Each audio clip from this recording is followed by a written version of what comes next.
بسم اللہ الرحمن الرحیم۔ اے اللہ، تجھ سے شکایت کرتا ہوں میں اپنی کمزوری اور بے بسی کی اور لوگوں میں ذلت اور رسوائی کی۔ اے رحیم الرحمن، تو ہی ضعیفہ کا رب ہے اور تو ہی میرا پروردگار ہے۔ تو مجھے کس کے حوالے کرتا ہے؟ کسی اجنبی بیگانے کے جو مجھے دیکھ کر ترش رو ہوتا ہے اور منہ چراتا ہے، یا کسی دشمن کے جس کو تو نے مجھ پر قابو دے دیا۔ اے اللہ، اگر تو مجھ سے ناراض نہیں ہے تو مجھے کسی کی کوئی پرواہ نہیں ہے، تیری حفاظت مجھے کافی ہے۔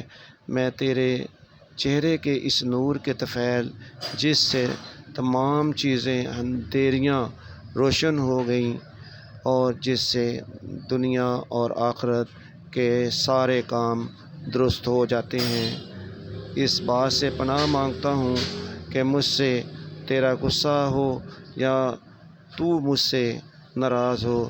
تیری ناراضگی کا اس وقت تک دور کرنا ضروری ہے جب تک تو راضی نہ ہو، اور نہ تیرے سوا کوئی طاقت ہے اور نہ قوت۔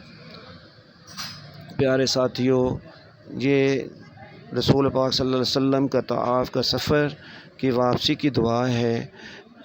اس کا دوسرا حصہ آپ کی خدمت میں اس کے بعد پیش کرنا ہے۔